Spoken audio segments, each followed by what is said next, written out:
ይዞ ያስቀረው ዘንድ አልቻለ። ብዙዎቹን ያሸነፈ ሞት፣ ብዙዎቹን ይዞ ያስቀረ ሞት ኢየሱስ ክርስቶስን ግን ሊያሸንፈው አልቻለ። በዚህ በሐዋርያት ሥራ በምዕራፍ 2 ቁጥር 24 ላይ ሞት ይዘው ዘንድ አልቻለም ተብሎ ተጽፏል። እስኪ ቃሉን አብረን እንበለው። ሞት በሉ እስኪ። ይዘው ዘንድ አልቻለም። ብዙ ባለስልጣኖች፣ ብዙ የሃይማኖት መስራቾች፣ ብዙ ዝነኛና ስመጥር የሆኑ ሰዎችን ሞተዋል፣ ፈርሰው በስብሰው ገና ትንሣኤንም ይጠብቀዋል። በጣም ስመጥር የተባሉ ለሰማይም ለምድርም ይከብዱ የነበሩ በሕይወት እያሉ ሞት አሸንፏቸዋል። ሥጋቸው በስብሶ አጥንታቸው ተልከስክሶ መቃብር ውስጥ ነው ያሉት።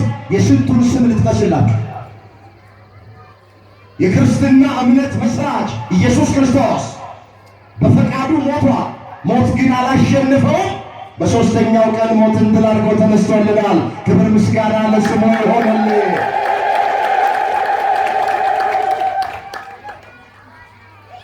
እንግዲህ በተነሳበት ሌሊት ቀጥታ የሄደው ደቀ መዛሙርቱ ተሰብስበው ወደ ነበሩበት ቤት ነው። ምን ብሏቸው ነበረ? ሐዘናችሁን ወደ ደስታ እለውጠዋል፣ እንደገና አያችኋለሁ፣ ልባችሁ ደስ ይለዋል ብሏቸው ነበረ። ቃል ገብቶላቸው ነበረ። ላያደርግ የማይናገር ቃሉ በምድር ላይ ጠብ የማትል እውነተኛ አምላካችን ሐሰት ለባህሪው የማይስማማው ጌታ በተነሳበት ሌሊት ደቀ መዛሙርቱ ወዳሉበት ስፍራ መጣ ይላል። ይህ ታሪክ በዮሐንስ ወንጌል በምዕራፍ 20 ቁጥር 19 ጀምሮ የተመዘገበ ታሪክ ነው። ተመልከቱት። እንደዚህ ይላል። ያም ቀን እርሱም ከሳምንቱ ፊተኛው በመሸ ጊዜ ደቀ መዛሙርቱ ተሰብስበው በነበሩበት አይሁድን ስለፈሩ፣ አይሁድን ምን ስላሉ? ምን ስላሉ? አዎ በሱ የደረሰ በእኛ እንዳይደርስ ብለው ደቀ መዛሙርቱ አይሁድን ስለፈሩ ከተያዘበት ምሽት ጀምሮ አንድ ቤት ውስጥ ገብተው ተሰብስበው ቁጭ ብለዋል። ደጃፋቸውን ዘግተው ማለት ነው። አይሁድን ስለፈሩ እሱ እንደገረፉት እኛን እንዳይገርፉን፣ እሱ እንደሰቀሉት እኛን እንዳይሰቅሉን፣ በእሱ ላይ መከራ እንዳደረሱበት በእኛ ላይ መከራ እንዳያደርሱብን ብለው አንድ ቤት ውስጥ በራቸውን ዘግተው አይሁድን ስለፈሩ ተቀምጠዋል። ታውቃላችሁ 5 እንጀራና 2 ዓሣ አበርክቶ ሲመግብ 5000 ሕዝብ በልቶ ነበረ። በመከራው ሰዓት ግን ክርስቶስ ብቻውን ነበረ። አይሁድን ስለፈሩ ደቀ መዛሙርቱ ሁሉ ትተውት ሸሽተዋል። ጴጥሮስን ቃል ምንድን ነበር ያለው? ሁሉ ቢክድህ እኔ አልክድህም ብሎት ነበረ። ጌታችን ግን ምን አለው? ጴጥሮስ ዶሮ ሳይጮህ ስንት ጊዜ ትክደኛለህ? 3 ጊዜ።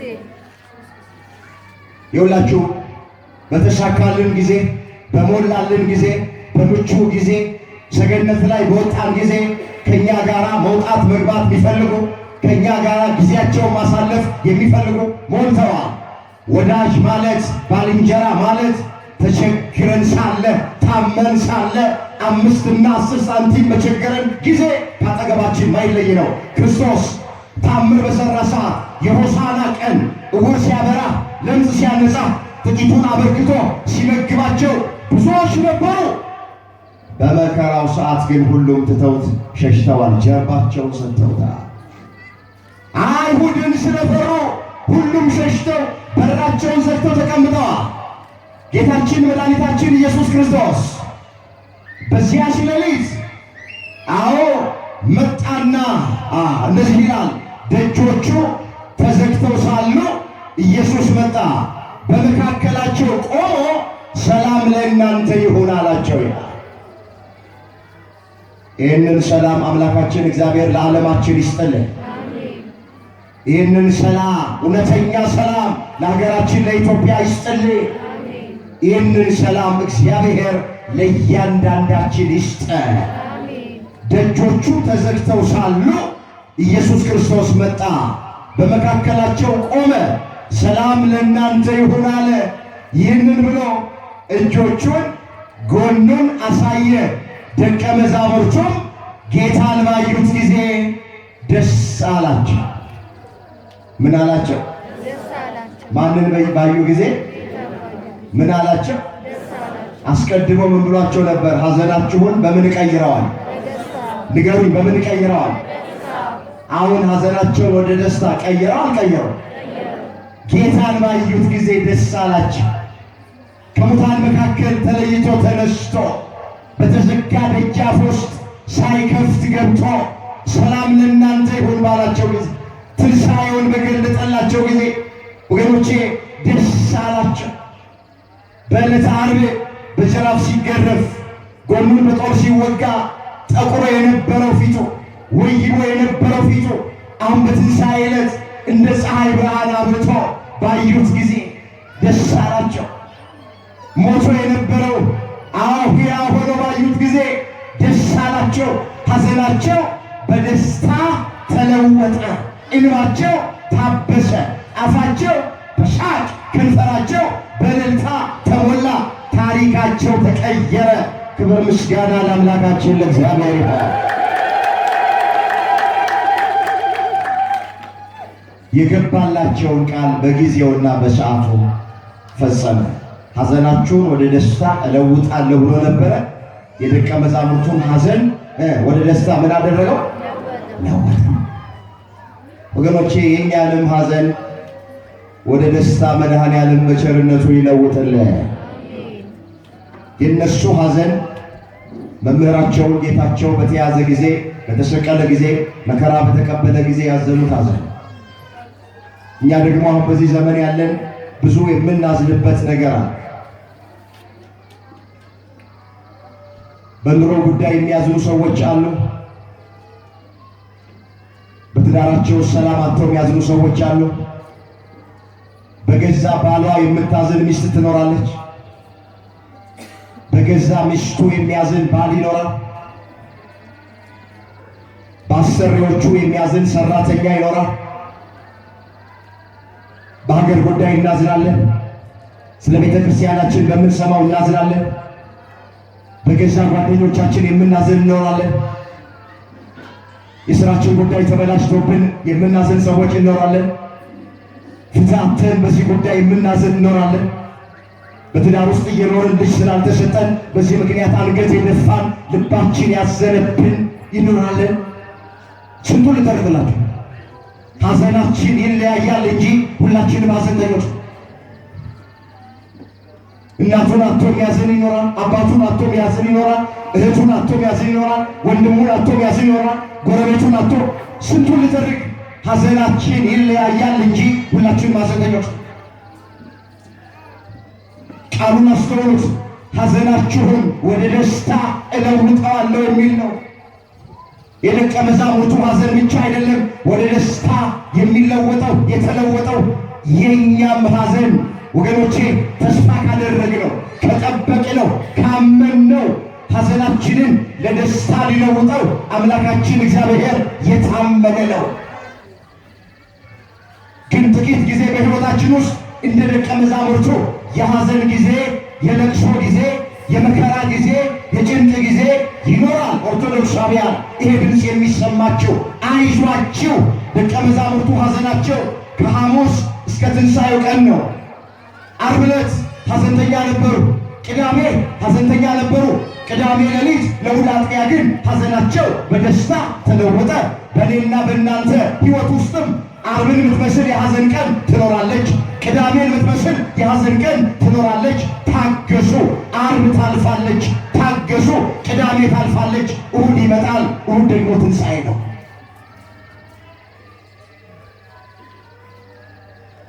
ያለ ፈተና ዋጋ፣ ያለ መከራ ጸጋ የለም ይላሉ አባት። የትንሣኤን በዓል ሲያከብሩ ደስ ይላል። የፋሲካን በዓል ሲያከብሩ ደስ ይላል። ከትንሣኤ በዓል በፊት ከፋሲካ በዓል በፊት ግን በዕለተ ዓርብ ጌታችን ኢየሱስ ክርስቶስ ብዙ መከራ፣ ብዙ ስቃይ፣ ደቀ መዛሙርቱም ብዙ መከራ አይተዋል። ሐዘን ውስጥ ነበሩ። ጭብጥ ኩርምት ብለው ዙሪያው ገደል ሆነባቸው። ቀኑ ጨልሞባቸው ሰማይ ተደፍቶባቸው ከተያዘበት ሐሙስ ምሽት እስከተነሳበት ጊዜ ድረስ ሐዘን ላይ ነበሩ። በእኛም ሕይወት ውስጥ እንደዚህ ይሆናል። እንዳትደነቁ። ከታገስን፣ ተስፋ ካደረግነው፣ በእምነት ከጠበቅነው ሐዘናችንን በሙሉ ወደ ደስታ መቀየር የአምላካችን እግዚአብሔር ይችላል። ዳዊት ምን ብሎ ነው የዘመረው? ቆይቼ እግዚአብሔርን ደጅ ጠናሁት፣ እሱም ዘንበል አለልኝ አለ። እስኪ ቆይቼ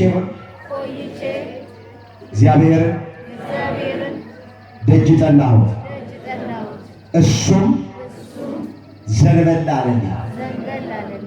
ወደ ደቀ መዛሙርቱ ዘንበል ያለ አምላክ ወደ እኛም ዘንበል ይበልልን። የደቀ መዛሙርቱን ሐዘን ለደስታ የለወጠ ጌታ የእኛንም ሐዘን በደስታ ይለውጥልን። ባጭሩ በርዕስነት ያነሳነው ቃል የተነገረበት ምክንያት አሁን ከላይ እንዳየን እንግዲህ ትንሣኤ በዓል እያከበርን ስለሆነ እስኪ ከትንሣኤ የምንማራቸው ቁም ነገሮች ምን እንደሆኑ ጥቂት ነገር ጠቁሚያችሁ ትምህርቴን ቋጨዋል። ከክርስቶስ ትንሣኤ የምንማረው ምን ወገኖቼ? በዓሉን ማክበር ብቻ አይደለም። በቤተ ክርስቲያን የሚከበሩ በዓላቶች ምንድነው መልእክታቸው? ምንድነው ትምህርታቸው? እሱ ነው ቁም ነገሩ፣ እሱ ነው። ከትንሣኤ የምንማረው ምንድነው ስንል በመጀመሪያ ክርስቶስ እንደሞተ እኛም እንሞታለን። እሱ እንደተነሳ እኛም በጊዜው እንነሳለን። የክርስቶስ ትንሣኤ መጀመሪያ የሚያስተምረን ከሞት በኋላ ሕይወት እንዳለ፣ ከመቃብር በኋላ ትንሣኤ እንዳለ ያስተምረናል። የመጀመሪያው ይሄ እሱ እንደ በኩራት ነው። እሱ ለእኛ አብነት የሆነን ምሳሌ የሆነን ነው። ሞቶ በሥጋው ከዛ በሦስተኛው ቀን የተነሳው እንዲህ ተብሎ እንደተጻፈ አስተውሉት እስኪ ይህንን ኃይለ ቃል አንደኛ ቆሮንቶስ ምዕራፍ 15 ቁጥር 20 ጀምሮ እመለከታለሁ።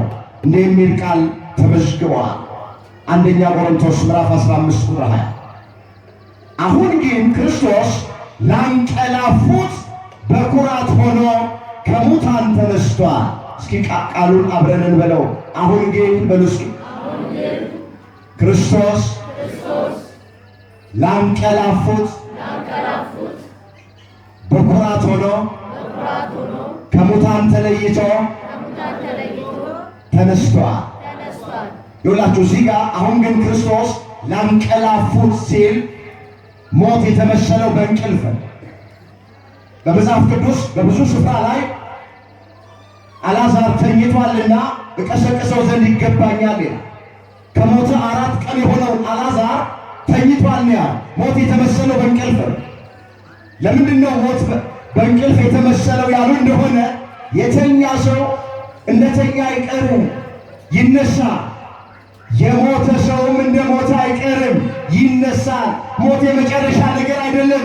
ከሞት አጠገብ ሕይወት አለ፣ ከመቃብር አጠገብ ትንሣኤ አለ። ስለዚህ ምን አለ? አሁን ግን ክርስቶስ ላንቀላፉት ወይም ለሞቱት በኩራት ሆኖ ከሙታን መካከል ተነስቷል። ሞት በሰው በኩል እንደመጣ ትንሣኤ ሙታን በሰው በኩል ሆኗል። ሁሉ በአዳም እንደሚሞት እንዲሁ ሁሉ በክርስቶስ ይነሳል። እስኪ ሁሉ በአዳም እንደሚሞቱ ሁሉ ደግሞ በክርስቶስ ሕያዋን ይሆናል። ስለዚህ በላችሁ የክርስቶስ ትንሣኤ መጀመሪያ የሚያስተምረን ምንድነው ስንል እኛም ሞተን አንቀርም፣ እንነሳለን። ስለዚህ ከኛ ቀድመው ስላንቀላፉት እናቶቻችን፣ አባቶቻችን፣ ወንድሞቻችን፣ እህቶቻችን፣ ባልንጀሮቻችንን ተስፋ የመቁረጥ ሐዘን አለ። እናዝናለን፣ እናለቅሳለን፣ ልናጉረመረም እንችላለን። ሥጋ ለባሾች ስለሆንን፣ ደካሞች ስለሆንን ከእግዚአብሔር ጋር ልንከራከር እንችላለን፣ ምስኪኖች ስለሆንን።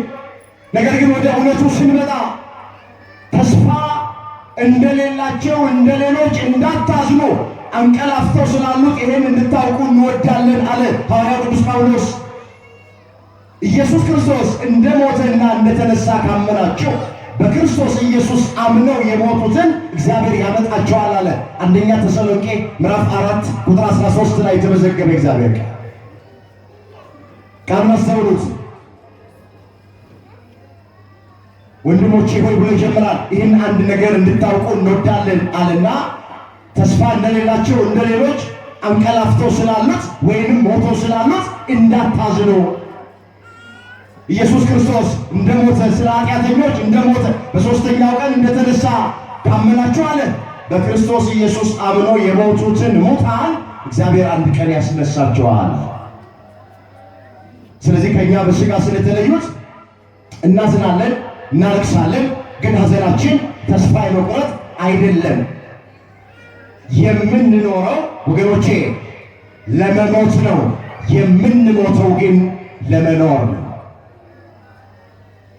አሁን ሁላችንም እኮ እየኖር ያለነው ኖረን ለመሞት ነው። 70 ዓመት እንኖር፣ 80 ዓመት እንኖር፣ ኖረን መሞታችን ግን አይቀርም። ስለዚህ ሰው የሚኖረው ሊሞት ነው።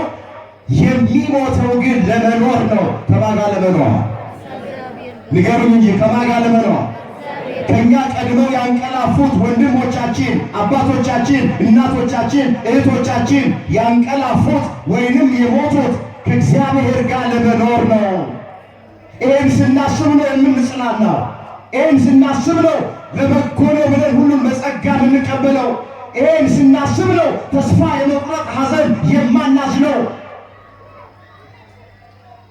የተወለደ ሁሉ ይሞታል፣ ከሞት ሊቀር ማንም ሰው የለም። ግን ክርስቲያን ግን የሚሞተው ከአምላኩ ጋር ለመኖር ነው። አምላካችን እግዚአብሔር ስለ ሞት ያለንን መረዳት፣ ስለ ሞት ያለንን ዕውቀት እንድናስተካክል ሁላችንን በቸርነቱ ይርዳ።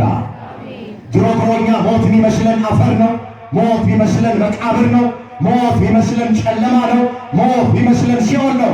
ለክርስቲያኖች ሞት አፈር አይደለም። ለክርስቲያኖች ሞት ጉድጓድ አይደለም። ለክርስቲያኖች ሞት ጨለማ አይደለም። ለክርስቲያኖች ሞታቸው ጥቅማቸው ነው። ምን አለ ሐዋርያው ቅዱስ ጳውሎስ? ለእኔ ሕይወት ክርስቶስ ሞትን ቢሆን ጥቅም ነው አለ። ፊልጵስዩስ ምዕራፍ 1 ቁጥር 21 ላይ እስኪ ቃሉን አብረን እንበል። የእግዚአብሔር ቃል ነው። የእግዚአብሔርን ቃል የሚናገር አንደበት ይባረካል። ለመባረክ ስትሉ ከኔ ቀጥላችሁ እስቲ ተናገሩ። ለእኔ ሕይወት በሉ እስኪ። ያልተናገረ ሰው አለ? ለእኔ ሕይወት ክርስቶስ ሞትን ቢሆን ጥቅም ነው። ለክርስቲያኖች ሞት ምናቸው ነው? ጥቅማቸው። እንዴት ነው ጥቅማቸው የሚሆነው? ከዚህ ዓለም ውጣ ውረድ ማረፊያቸው ነው። ወደ እግዚአብሔር የምንሸጋገርበት መንገድ ነው። ከአምላካችን ከእግዚአብሔር ጋር የምንኖርበት ነው። ምን አለ ዝቅ ብሎ ሐዋርያው ቅዱስ ጳውሎስ? ልሄድ ከክርስቶስ ጋር ልኖር እናፍቃለሁ፣ ከሁሉ ይልቅ እጅግ እንደሚሻል አውቃለሁ መኖሬ አላቸው። ለእናንተ ጥቅማችሁ ነው አለ። ለምን? ሲያዝኑ በወንጌል ያጽናናቸዋል። ሲጨነቁ በቃሉ ያጽናናቸዋል፣ ያረጋጋቸዋል። ተስፋ ሲቆርጡ በቃሉ የተቆረጠባቸውን ተስፋ ይቀጥላል። መኖሬ አለ ለእናንተ ጥቅም ነው። እንደኔ ግን አለ ብሄድ ይሻለኛል። የሚሄደው አለ ከክርስቶስ ጋር ልኖር ነው አለ። የሞት ትርጉም ይሄ ነው። መጽሐፍ ከክርስቶስ ጋር ለመኖር ነው። እዚህ ምድር ላይ እግረ መንገድ ነው የምንኖረው። ሀገራችን በሰማይ ነው። የዘላለም መኖራችን እግዚአብሔር ነው። ሀገራችን በሰማይ ነው። እንዳትረሱ። ከኛ በፊት ያንቀላፉት ወገኖች ወደ ሀገራቸው ሄደዋል። እኔና እናንተ ጊዜያችንን እንጠብቃለን። ዛሬ ምሽት የሚጠሩ ሰዎች አሉ። ከወር በኋላ የሚጠሩ ሰዎች አሉ። ከዓመት በኋላ የሚጠሩ ሰዎች አሉ። እንዳትዘናጉ። ከኛ ቀድሞ ያንቀላፉት ምሳሌ አብነት ሊሆኑን ይገባል። አንዳንዶቻችን 5 እና 10 ዓመት እናቀዳለን። እዛ መድረሳችንን በምን እርግጠኞች ነን? መጽሐፍ ቀን ያመጣው ምን እንደሆነ አታውቅምና ነገ በሚሆነው አትመካ ይላል። ወጥቶ መግባት የለም። ተቀምጦ መነሳት የለም። ዘመናችን አጭር ነው። ተዘጋጅቶ መኖር ነው። ብዙ ጊዜ ወንጌል ተሰብከናል። እንግዲያውስ መምህራን እየተመረጡ እነከሌ ይመጣሉ እየተባለ ማስታወቂያ እየተለጠፈ ዛሬም ሕይወታችን የብዙዎቻችን እዛው ያለ።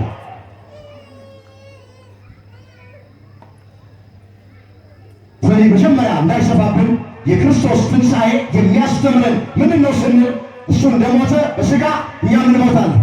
ሁሉ በአዳም እንደሚሞቱ አዎ ሁላችን እንሞታለን። ሁላቸው በክርስቶስ ደግሞ ይነሳሉ አለ።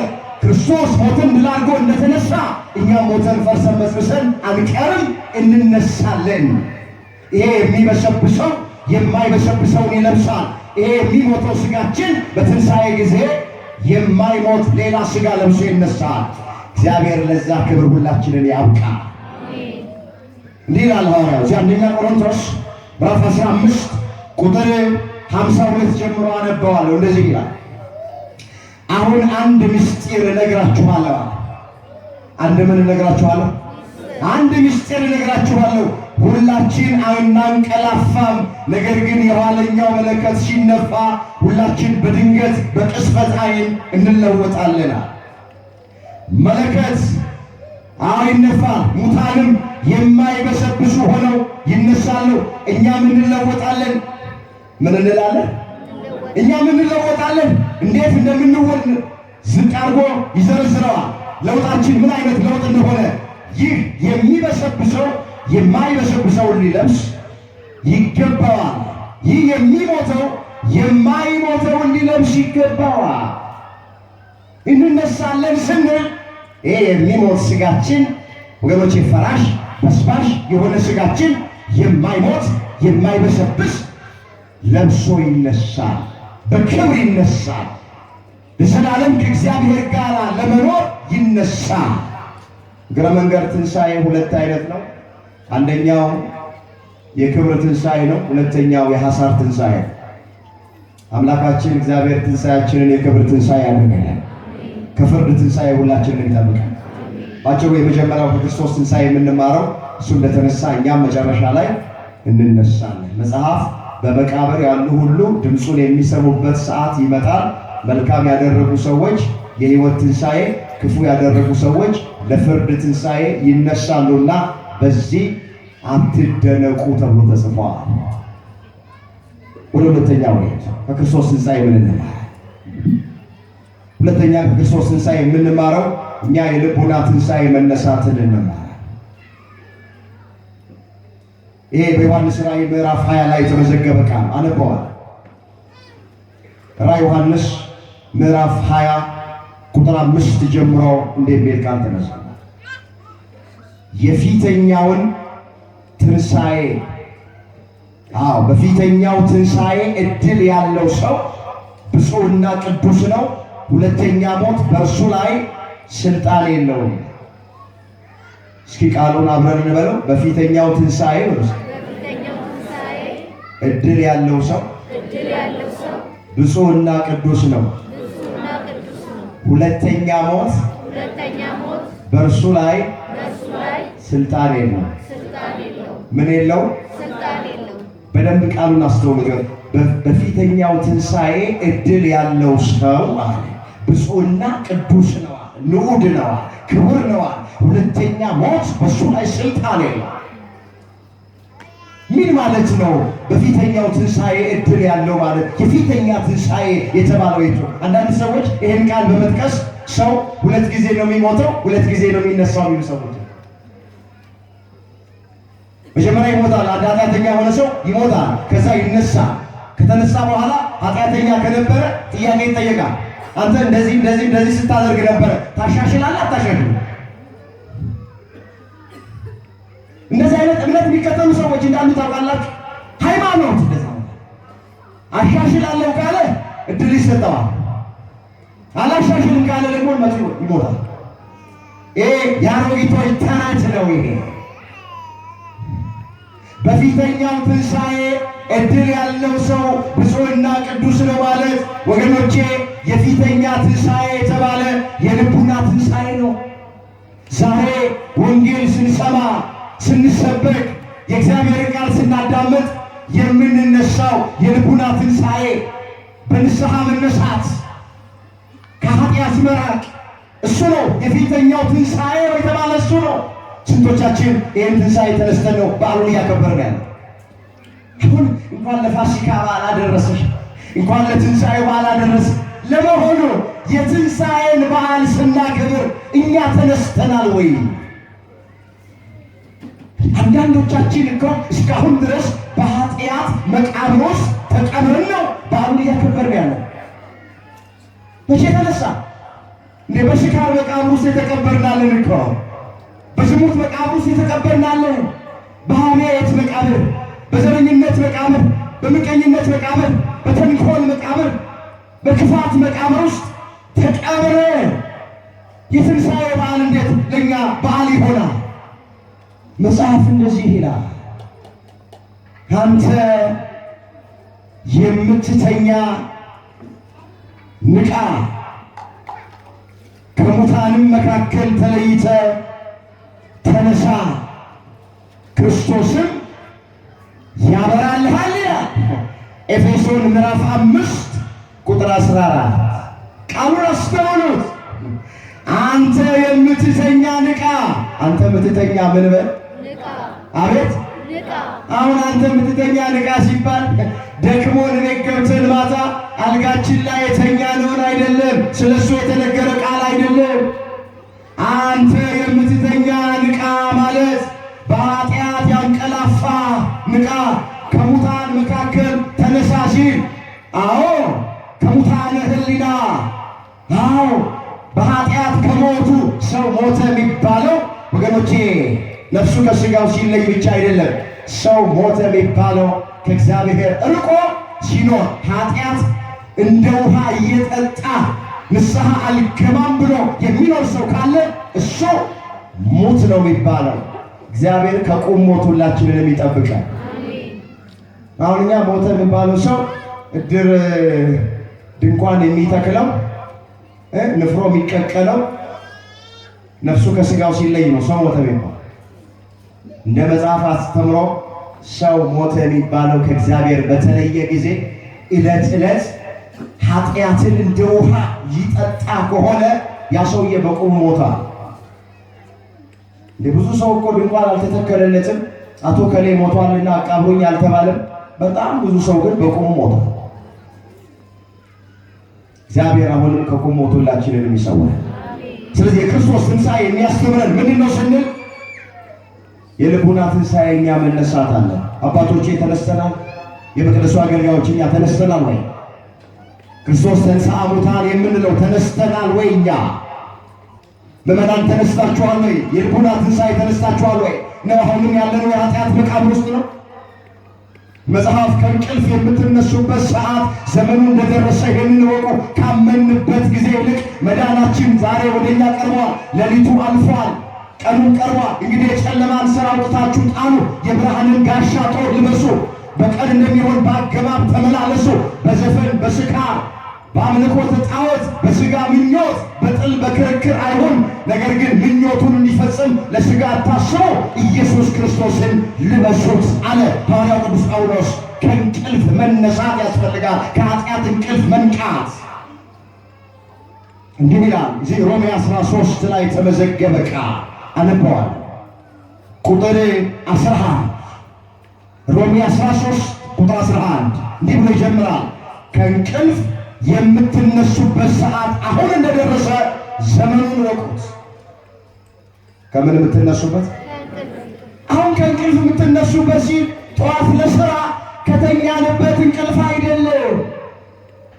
በኃጢአት ካንቀላፋችሁበት፣ በአምልኮተ ጣዖት ካንቀላፋችሁበት፣ በዝሙት ካንቀላፋችሁበት የምትነሱበት ሰዓት፣ ንስሐ የምትገቡበት ሰዓት እንደደረሰ ዘመኑን እወቁት። ምኑን እወቁት? ዘመኑን እወቁት አለና ካመንበት ጊዜ ይልቅ መዳናችን ዛሬ ወደኛ ቀርቧል። ወደ እያንዳንዳችን መዳናችን ቀርቧል። አባቶቻችሁ የሚደግሙት ወንጌል የሚሰበክ ጉባኤ የሚሰራ ወገኖቼ እኛ እንድንድን ነው፣ ከውድቀት እንድንነሳ ነው። ጉባኤ እልል ብሎ አጨብጭቦ ለመለያየት ዛሬ የተማርነው ትምህርት አዳንቆ ለመሄድ አይደለም። መዳናችን ወደ እያንዳንዳችን ቀርቧል። መጽሐፍ ምን ይላል? በተወደደ ሰዓት ሰማሁ፣ በመዳን ቀን ረዳሁ።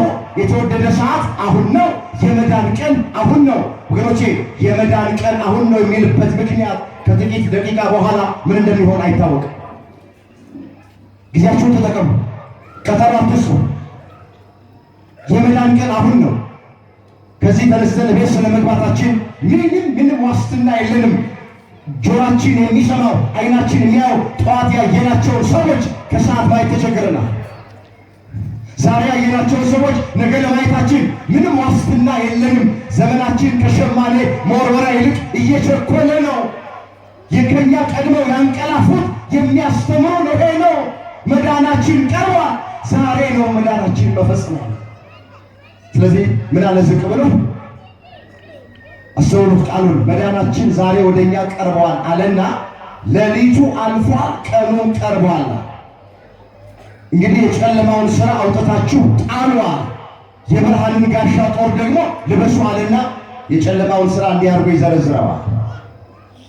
በዘፈን፣ በስካር፣ በዝሙት፣ በመዳራት፣ በክርክር፣ በቅናት አይሁናል። ይሄ ነው መውለቅ ያለበት ልብስ። ይሄ እግዚአብሔር የኃጢአትን ልብስ አውልቆ ይጣልል። መቼስ ሌሊት የለበስነውን ልብስ ለብሰን ጣዖት ወደ ሥራ መሄድ ማንም ሰው የለም። ልብሳችንን ምን እናደርጋለን? አሁን ሰው ካላበደ በሌሊት ልብሱ ወደ ቢሮ ይሄዳል። ትሄዳላችሁ ወቶች? ኧረ አይኬድም። አበደች ነው የሚሉ አያችሁ። ልብሱ ቀይሩታል። የጨለማውን ልብስ ቀይሩት፣ የብርሃን ልብስ ልበሱ። ኦርቶዶክሳውያን ልብሳችሁን ቀይሩ። ይህ ድምፅ የሚሰማችሁ ሰዎች የኃጢአትን ልብስ እናውልቅ፣ የክፋትን ልብስ እናውልቅ፣ የዝሙትን ልብስ እናውልቅ፣ የመዳራትን ልብስ እናውልቅ፣ የስካርን ልብስ አውልቀን እንጣ። የምቀኝነት፣ የክፋት፣ የዘረኝነት ልብስ እናውልቅና እንጣል። ያኔ ትንሣኤ ለእኛ ትንሣኤ ይሆናል። ያኔ ተነስተን ነው በዓሉን ያከበርነው ማለት ይቻላል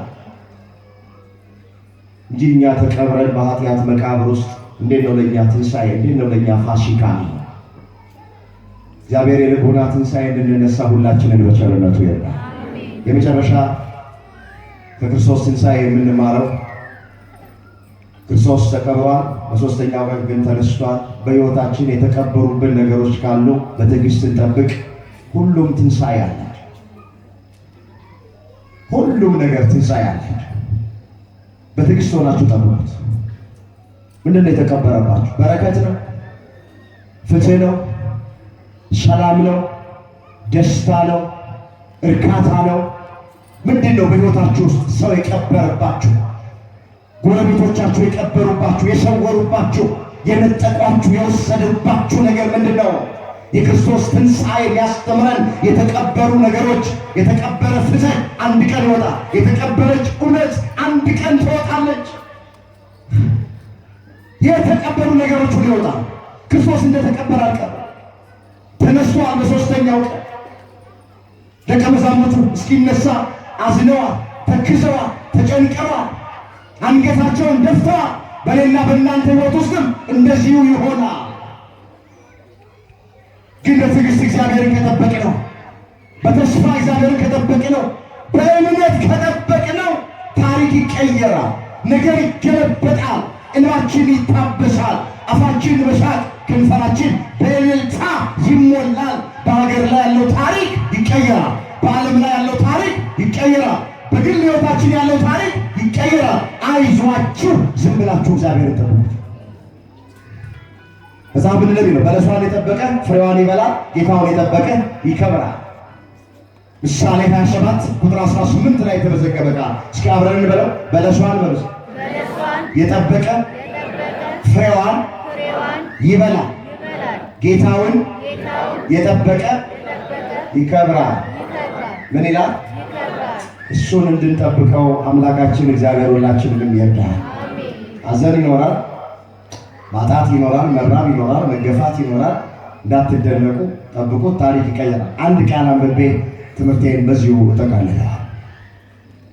ዳዊት በመዝሙር 29 ቁጥር 5 ላይ የተናገረውን ቃል አይቼ ጨርሳለሁ። እንደዚህ ይላል፣